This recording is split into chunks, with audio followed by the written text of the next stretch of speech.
귀한 찬양 감사를 드립니다. 오늘 이 자리에 오신 여러분 모두를 주님의 이름으로 사랑하고 축복합니다. 주변 분들에게 잘 오셨습니다 인사하겠습니다.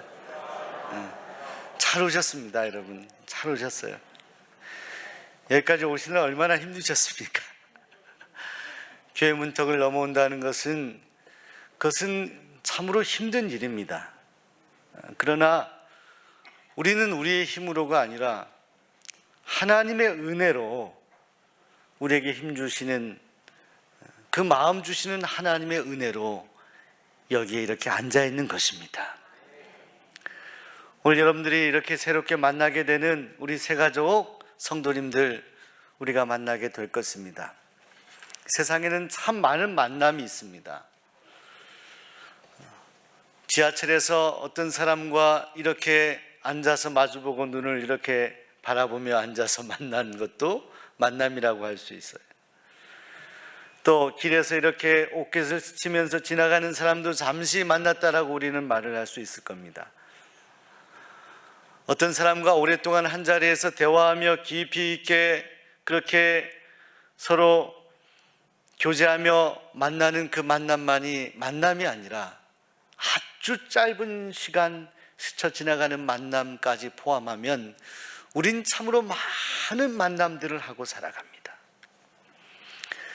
여러분의 만남 가운데 소중한 만남이 있습니다. 그래서 때로는 부부가 되기도 하고 또 때로는 자녀를 출산하여 그 자녀를 만나기도 합니다. 또 학교에서 친구를 만나기도 합니다. 수많은 만남들이 가치가 있고 귀한 만남인데, 그런데 성경은 우리에게 말씀하기를 오늘 우리의 인생에 참 많은 만남이 있는데 가장 소중한 만남이 있다라고 말씀합니다. 그것은 우리 예수님을 만나는 것입니다. 예수님을 만나는 것보다 더 소중한 일은 우리에게 없다라고 말씀합니다. 우리 인생에 다른 것을 다 제하고 남는 것만 한 가지 남긴다고 하면, 우리가 한번 인생을 살면서 내가 예수님을 만나고 예수님을 믿고 내가 하나님의 자녀가 되었다, 결국 이 숙제를 우리가 하고 가느냐 못하고 가느냐의 일입니다. 사랑하는 여러분, 우리 예수님은 하나님께서 보내신 하나님의 아들입니다. 성경은 그 하나님이 계시다 이렇게 말씀합니다. 세상의 사람들은 눈에 보이는 것만 믿습니다. 손에 잡히는 것만 믿어요. 실사구시적으로 살아갑니다. 나에게 유익이 되는 것만을 추구하며 살아가는 사람들이 많이 있습니다. 여러분, 그런데 우리의 육신의 눈만 그래도 그렇습니다. 여러분이 보이는 것만 존재하는 것입니까? 여러분, 지금 우리가 호흡하고 있어요. 마스크를 쓰고 있지만, 호흡하고 있지만, 여러분 공기가 눈에 보이시나요? 저는 어렸을 때 바다에서 살았는데, 바닷가에 가게 되면 제주도 바닷가에서 저쪽 수평선을 보게 됩니다. 저 너머에 육지가 있지. 뭐 그런 유행가 가사도 있잖아요. 육지가 바다라면? 아니군요. 바다가 육지라면이군요. 여러분, 저 수평선이 보이는데 수평선 너머에 또 다른 대륙 세계가 있지 않아요? 여러분의 눈에 보이시나요? 파도가 넘실거리는 바닷가, 그 바닷가에 서서 바다의 표면을 보고 있지만, 여러분 그 바닷속 깊은 곳이 여러분의 육안에 보이시나요? 울창한 나뭇잎과 가지들을 여러분들이 보고 계시면서 여러분의 눈 속에 그 깊은 뿌리가 여러분의 눈에 당장 보이십니까? 근데 우리 인생들은 늘 보이는 것만 존재한다라고 생각합니다. 그런데 성경은 말씀하기를 우리가 눈에 보이는 것 말고 보이지 않는 세계가 있다라고 말씀합니다. 보이지 않는 분이 계시는데, 그분이 하나님이신데, 그 하나님이 우리를 하나님의 목적대로 지금까지 인도하시고 살게 하셨다라고 말씀합니다. 여러분, 우리가 요즘에 전도를 매일 하고 있습니다. 저도 우리 성도님들과 함께 노방에서 전도하다 보면, 또 아파트에서 전도하다 보면 그런 분들이 계시잖아요. 하나님이 어디 있냐고. 하나님이. 여러분 어떻게 대답하십니까? 여러분, 하나님은 우리 눈에 보이지 않습니다. 성경은 말씀하기를 하나님은 영이시다 말씀합니다. 영어로 스피릿. 하나님은 영적인 분이시다. 그래서 우리가 우리 안에 성령이 충만해야 되는 이유는 하나님이 우리에게 지금 우리와 함께 하시는 증거가 우리 안에 성령이 임재하시고 충만하심을 느낄 때 우리는 하나님을 느끼는 거예요. 왜 우리가 기도해야 되느냐면 기도할 때 보이지 아니하는 하나님이 우리 안에 느껴지기 때문에 우리는 기도하여 성령 충만해야 되는 것입니다. 여러분, 어떤 시계 수리공이 시계를 이렇게 견고하게 만든 시계를 다 해체하고 박스 안에 넣어가지고요, 조립품들이 다 해체가 됐어요. 박스를 막 흔들어요. 상자를 흔들면서 속으로 야, 이 시계들이 알아서들 잘 흔드는 동안에 탁탁 맞춰줘서 시계가 다시 조립되면 좋겠다, 이렇게 생각을 하는데 흔든다고 그 시계가 자동적으로 조립이 되나요? 그런 시계는 없잖아요. 시계의 수리공이 하나하나 일일이 침도 배터리도 여러 가지 부속품들도 하나하나 의도적으로 계획해서 정확하게 만들어야 시계가 존재합니다. 그런데 여러분, 오늘 여러분 자신을 보세요. 우리의 몸이라는 게 머리끝에서 발끝까지 우리의 존재가, 호흡하고 있는 우리의 생명이 그저 우연히 존재할 수 있다고 생각하시나요?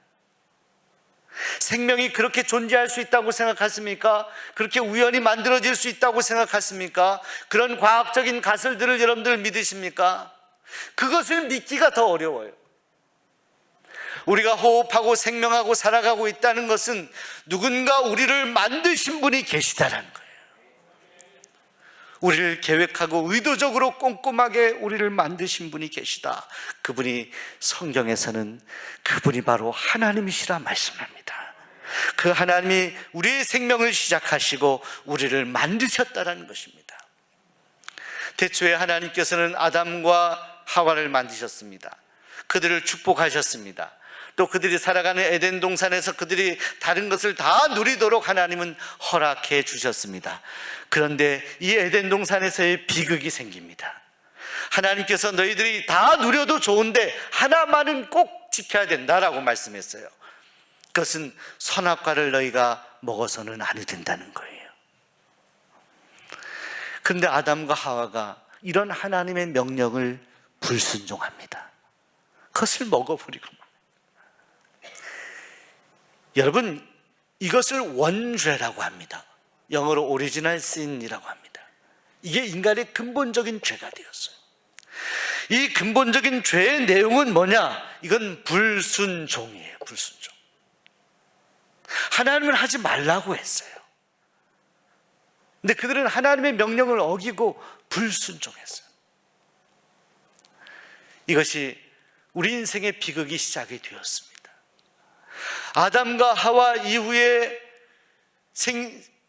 생겨나는 많은 인생들이 이 아담과 하와의 전철을 따르게 됩니다. 구약성경 창세기, 출애굽기, 레위기 읽어보시기 바랍니다. 우리가 이 강단에서 출애굽기 말씀을 읽지 않았습니까? 여러분, 아담과 하와의 불순종이 거기서 끊어지나요? 그리고 순종하나요? 이어져요. 오죽하면 노아 시대에는 하나님께서 안타까운 마음으로 인생들을 물로 다 쓸어버리셨어요. 하나님이 만드신 생명을 물로 씻어버리시기까지 얼마나 마음이 아픈 겁니까? 여러분, 자녀가 말을 안 들을 때 있잖아요. 자녀를 키우면서 부모는 자녀가 잘 되기를 원하는 말을 하는 거예요. 너 이렇게 해라 하는데 그 자녀는 듣는 척 하면서 거절해요. 싫어요. 왜 그래요? 부모라고 왜 명령해요? 이 불순종이거든요. 이게 별거 아닌 것 같은데 굉장히 영적으로 심각한 죄예요. 우리 인생들이, 인간들이 성경에 보면, 구약 성경에 보면, 우리 새로 오신 분들을 이해를 돕기 위해서 예수님 탄생하시기 전에 구약 성경 보면 그 불순종의 인생 계속 이어지는 겁니다. 그 증거가 뭐예요? 출애굽기에 그 불순종하는 증거는 불평으로 나타나고 원망으로 나타나요. 여러분, 우리 안에 불평과 원망이 생기기 시작하면 잘 들여다봐야 돼요. 정신 바짝 차려야 돼요. 왜냐하면 그것은 불순종의 열매 같은 거예요. 성령의 열매가 있습니다. 하나님은 우리 안에 임재하시고 하나님의 사람이 되었을 때 우리에게 주시는 증거들이 있어요. 그러나 이 불순종의 열매들도 있고 증거들도 있다는 거예요. 구약의 사사시대에 있는 이스라엘 백성들이 하나님의 말씀에 불순종했을 때 이방 민족을 통해서 이스라엘을 하나님은 그들에게 압제를 당하게 됩니다. 지배를 당하게 하셔요. 그때 이스라엘 백성들이 하나님께 우리 살려달라고 애원을 하죠. 하나님은 자비하신 하나님이십니다. 하나님은 그런 인간들의 그런 배은망덕한, 아쉬울 때만 그렇게 손 벌리는 그런 배은망덕한 인간들을 바라보시면서도 하나님은 들어주셨어요. 그때 지도자를 보내주셨어요. 사사시대에 그때 구원해 주셨는데, 도와주셨는데 그 어려운 시기만 지나면 또 하나님께 불순종하고 우상을 섬기는 인생, 이런 반복되는 악순환의 구약의 이스라엘 백성들을 보면서, 인생들을 보면서 하나님께서 고민하시게 됩니다. 그들을 보면 하나님은 다시 징계하고 심판하실 수밖에 없는데 하나님은 하나님의 뜻을 돌이키셨다. 그 불순종하는 그들을 보시면서도 하나님은 그들을 심판하지 아니하시고 그들을 다시 살리실 계획을 하셨다. 용서하셨다. 그 하나님의 사랑과 용서의 증거가 무엇이냐? 성경은 말씀하는 겁니다. 그 하나님이 우리를 향한 그 일방적인 은혜의 사랑의 증거가 예수님이시다라는 거예요. 예수님. 성경은 말씀해요. 우리 인간의 죄가 다른 사람을 죽이고 살인하고 도둑질하고 이것만 죄가 아니라, 성경은 말씀하기를 우리 마음에 누군가를 미워하고 질투하고 원망하고 불평하는 이 모든 게, 음욕하고 이 모든 게 죄라고 할 때, 자, 오늘 사랑하는 여러분, 오늘 저와 여러분 가운데 자, 이 죄인이 아닌 인생이 있을까요? 저는 제 가슴에 손을 얹고 생각합니다. 저 여러분에게 고백합니다. 전 죄인입니다. 저는 성경이 말하는 죄인이 맞아요. 우리 인간이 의로워 보이는 것 같아도 우리 인간은 근본적으로 안에, 심령 안에 그 죄를 씻을 방법이 없는 인생입니다. 성경은 말씀합니다. 의인이 없나니 하나도 없다. 하나도. 우리 인생이 그만하지 말아야 될 것은 우리 인간이 다 죄인이기 때문입니다. 다 죄인이기 때문에. 그런데 그런 죄를 우리가 씻어야만, 그 죄의 문제를 해결해야만 하나님의 거룩한 그 은혜에 참여할 수 있는데, 우리 인간이 그 죄를 씻을 방법이 없는 것이 바로 성경의 문제예요. 성경이 말씀하는 우리 인간의 근본적인 문제. 그런데 하나님께서 우리의 죄를 대신 씻어주시기 위해서, 그 죄값을 치르기 위해서 예수님을 2000년 전에 우리에게 보내주셨다. 그 예수님이 십자가에 달려 죽으심으로 우리를 구원하셨습니다. 자, 하나님의 사랑을 저는 세 가지로 여러분들에게 정리하고 싶어요. 첫째로, 하나님의 사랑은 먼저 한 사랑입니다. 우리 곁에 계신 분들에게 사랑을 먼저 합시다. 여러분, 사랑을 받고 하지 마시기 바랍니다. 내가 사랑을 받은 것에 보답하는 사랑도 귀한 것이죠. 그러나 우리가 기억해야 되는 것은 하나님이 우리를 먼저 사랑하셨다. 오늘 요한복음 3장 16절에 뭐라고 말씀합니까? 하나님이 세상을 이처럼 사랑하사라. 우리가 하나님을 먼저 사랑한 게 아니에요. 여러분이 먼저 하나님을 사랑해서 이 자리에 나오게 된 게 아니고, 여러분이 먼저 하나님을 사랑해서 하나님의 자녀가 된 게 아니라는 거예요. 부모가 자녀를 사랑할 때 그 자녀가 부모의 사랑을 아나요? 아기 때 열이 펄펄 날 때 그거 열 떨어뜨리기 위해서 그 핏덩어리 같은 아기 포대기에 안고 병원으로 달려간 이 어머니, 아버지, 그걸 자녀가 아냐고요. 부모는 알잖아요. 자녀가 그 사랑을 모르잖아요. 하나님의 사랑은 마찬가지예요. 우리는 모르지만 하나님은 여러분을 지극히 사랑하셨다. 먼저 사랑하셨다. 사랑할 수 없는데 사랑하셨다. 우린 죄인인데 사랑하셨다. 우리에게 먼저 손 내밀어 준 사랑이에요. 제가 30대에 20년이 넘은 전이네요. 분당에서 부목사 생활을 할 때입니다. 신학교를 졸업하고 한참 부목사 생활을 할 때, 새벽에 기도할 때 하나님께서 다시 훈련의 시간을 주신다, 이런 마음의 감동이 와서 아무리 제가 기도해도 그 응답이 분명해서 토플을 준비하고 유학을 가게 됩니다. 그때 어린아이들이 둘이 있었는데 공항에서 애들이 우는데도 자, 하나님의 뜻이니까 미국으로 유학을 갑니다. 미국이란 땅을 그림으로만 봤지 한 번도 밟아보지 않은 사람이 미국 갔는데 LA 공항에 내려서 선배 목사님이 픽업해주고 신학교를 갔는데 그 시간이 저녁 시간이었어요. 보니까 문이 다 닫혀 있어요. 그때 이거 어떻게 해야 되냐, 저를 데려다 준 사람한테, 분한테 전화를 할 수도 없더라고요. 이렇게 낯설 수가 없어요. 그런데 그 신학교 주변에 서성이 있는데 어떤 한 분이 오셔서 여기 이렇게 처음 오셨냐고 하고 안내해 주고, 보니까 그 신학교에서 공부하고 있는 같은 유학생이었습니다. 그 밤에 본인의 집에 저를 초대하고 유학생활의 일들을 다 이야기해 주는데, 이것이 끝이 아니라 그 다음에 제가 미국 유학생활하는 동안에 그 목사님이 제가 힘들 때마다 격려해 주고 이야기해 주는데, 어느 날은 다음날 과제를 많이 내야 되는 걸 제가 알고 있는데, 그분이 제가 너무너무 고민이 많았을 시절에 그분이 밤새 제 고민을 들어주시더라고요. 제가 물어봤어요. 아니, 목사님도 바쁜데 너무 죄송합니다. 이렇게 시간을 내셨는데. 그때 그러시더라고요. 목회를 여러 사람, 많은 분들에게 목회하는 것만이 목회가 아니라 한 사람에게 진지하게 진실하게 대화할 수 있는 것도 목회다. 저는 그렇게 생각한다고, 괜찮다고. 여러분, 그분이 저를 알았나요? 그분이 저에게 그런 은혜를 베풀 빚을 갚아야 될 이유가 있나요? 전혀 없어요. 먼저 손을 내밀어 준 사랑, 먼저 한 사랑에 우리는 감동을 받는 거죠.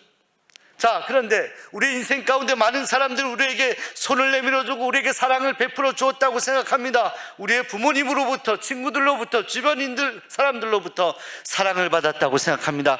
그런데 사실 그 사랑이 영속적이지는 않아요. 영원하지 않아요. 어머니의 사랑도, 어머니가 연세가 드시면 우리의 손을 놓아버릴 수밖에 없어요. 자, 그런데 영속적인 사랑이 있다. 우리에게 먼저 한 그 사랑이 바로 하나님이 여러분을 향한 사랑이다. 둘째로, 하나님은 희생함으로 사랑하셨습니다. 하나님께서는 그냥 우리를 사랑한 게 아니에요. 우리에게 영생의 은혜를 주시기 위해서 예수님, 그 아들을 우리에게 보내주셨습니다. 그래서 오늘 성경 말씀에 이처럼 사랑하사 독생자를 주셨으니라고, 독생자를. 예수님을 우리에게 보내주셨다는 거예요. 예수님이 무슨 죄가 있습니까? 예수님은 순결한 어린 양과 같은 그런 존재이십니다. 예수님은 죄가 없어요. 그런데 예수님이 우리의 죄 때문에 대신 십자가에 달려 죽으셨다. 너희가 이것을 믿느냐? 너희의 죄를 인정하고 예수님이 너희의 죄 때문에 십자가에 달리신 것을 너희가 믿느냐? 이 질문에 대해서 예라고 대답합니다. 그 순간 우리는 하나님의 자녀가 되는 거예요. 예수님은 십자가의 희생을 통해서 우리를 구원하셨습니다. 셋째로, 하나님의 사랑은 누구든지 사랑하신 사랑입니다. 오늘 성경 말씀에 저를 믿는 자마다 멸망치 않고 영생을 얻게 하려 하심이라. 믿는 자마다. 물질이 많은 자마다가 아니에요. 많이 배운 자마다가 아니에요. 세상에서 사람들이 인정하는 자마다 그것이 아니에요. 혈통으로 백인만 이것이 아니에요. 믿는 자마다, 예수님을 믿는 자마다 하나님은 영원한 생명을 주신다라고 약속하신 거예요. 하나님은 차별이 없으세요. 하나님은 왕따가 없으세요. 하나님은 모든 인생을 다 사랑하십니다. 여러분, 세상은 그렇잖아요. 세상은 안경이 있어요. 세상 사람들이 보는 안경이 있어요. 저 사람이 얼마나 부자이냐, 얼마나 물질을 가졌냐, 저 사람이 얼마나 배웠냐, 저 사람이 얼마나 다른 사람들에게 인정을 받느냐, 이런 거예요. 그 안경이 있어요. 자, 그런데 성경에서는 우리에게 말씀하기를 그 안경을 바꿔 끼라 말씀해요. 그 안경을 바꿔 끼고 너희가 새로운 안경을 껴야 된다는 말씀. 믿음의 안경. 그 믿음의 안경을 끼고 보면 물질이나 학력이나 배경이나 이런 것들이 우리에게 근본적으로 중요한 것이 아니에요. 세상과 나는 간 곳 없고 구속한 주만 보이도다. 세상이 계속 보였는데 어느 날 예수님을 믿기 시작한 다음에 세상이 보이질 않는 거죠. 하나님의 사랑이 보이기 시작한. 그 하나님은 누구든지 사랑하셨. 2000년 전에 예수님이 이 땅에 오셔서 세리나 죄인들, 사람들에게 손가락질 받는 사람들도 만나주시고 삭개오에게 너도 아브라함의 자손이다라고 말씀하죠. 그러니까 우리 주님의 시선은 다른 거예요. 사람들의 시선과 전혀 다른 거예요. 왜? 우리 주님께는 모두가 한 생명 한 생명이 너무나 귀한 존재이기 때문에. 세상에 수십억의 인구가 여러분들 다 달라요. 여러분 주변 분들 이렇게 보세요. 한번 보세요. 두리번거려 보세요. 여러분하고 똑같이 생긴 분 계신가요? 찾아보세요. 없어요. 쌍둥이도 똑같아요? 아주 똑같지는 않아요. 아주 똑같지 않아요. 그건 뭐냐? 하나님이 여러분 한 사람 한 사람을 사랑하신다는 거예요. 여러분 하나님 앞에 존귀한 자들이잖아요. 오래전에 미국의 한 시골 벼룩시장에서 어떤 사람이 먼지가 쌓여있는 바이올린을 경매에 붙였습니다. 경매는 사람들이 점점 돈을 많이 부르잖아요. 얼마다 얼마다. 어시장에서도 물건 가지고 과일시장에서도 얼마 이렇게 해서 높은 가격으로 낙찰되지 않습니까? 바이올린을 경매에 붙였는데 1달러부터 시작했어요. 1달러 하니까 옆에 있는 사람이 2달러, 옆에 있는 사람이 3달러 이렇게 5달러까지 갔어요. 5, 6천 원 정도. 자, 그런데 그때 어떤 한 노신사가 그 바이올린 곁으로 가서 그 바이올린을 듭니다. 그리고 바이올린을 치기 시작합니다. 그 먼지가 있는 낡은 바이올린에서 너무나 아름다운 소리가, 아름다운 화음이 울려 퍼지기 시작합니다. 자, 그때 그 음악을 들었던 사람들이 그 경매 현장에서 다시 경매를 시작하게 하는데 5,000달러, 1만 달러, 2만 달러, 그 낡은 바이올린이 수천만 원에 팔리게 됩니다. 자, 여러분, 이 바이올린은 동일한 것이었어요. 1달러의 바이올린이 어떻게 수천 달러의 바이올린이 될 수 있었을까요? 자, 그 바이올린을 켰던 사람 때문입니다. 자, 오늘 저와 여러분은 낡은 바이올린처럼 때론 우리 인생을 생각할 때 정말로 보잘것없고 부족해 보이는 그런 존재일 것입니다. 자, 그런데 우리 인생은 비록 부족하고 참으로 모자라 보이나 오늘 우리가 주님께 맡겨지기만 하면 오늘 우리는 그 아름다운 바이올린의 소리를 낼 수 있을 거예요.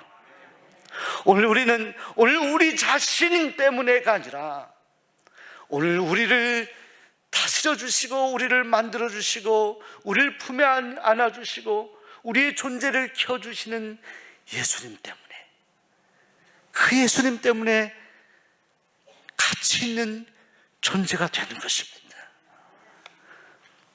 17세기 영국의 정치가요 신앙인이었던 올리버 크롬웰이라는 분의 일화가 있습니다.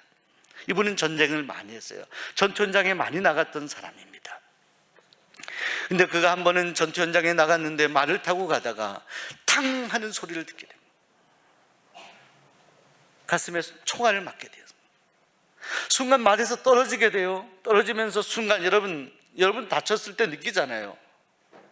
순간 그가 이제 끝인가라고 생각했을 때 아직 호흡이 있어요. 아직 심장이 뛰고 있는 것을 느껴요.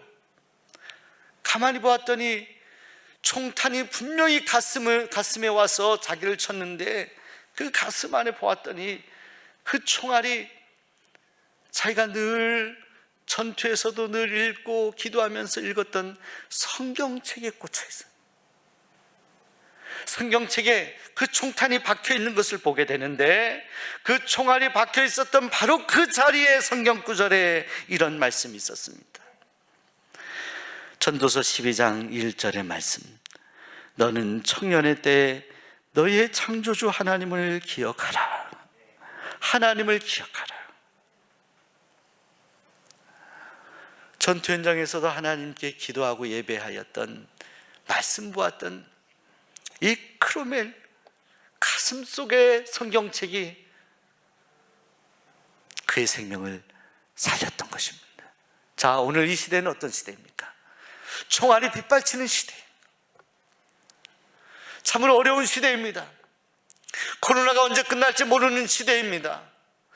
여기저기서 사방에서 총알이 빗발치는 전쟁 같은 그런 시대에 서로 나무라고 힘들어하는 이야기들 서로 던지면서 그것이 총알이 되어 내 가슴에 상처가 되는 그런 시대. 자, 이런 시대 가운데 오늘 여러분의 생명을 지켜주실 것은 무엇입니까? 오늘 여러분의 생명의 안전을 어디에 맡길 수 있겠습니까? 오늘 여러분의 심령 가운데 주신 하나님의 약속의 말씀. 내가 너를 사랑한다. 하나님이 세상을 이처럼 사랑하사 독생자를 주셨으니 이는 그를 믿는 자마다 영생을 얻게 하려 하심이라. 어렵고 힘든 시대에도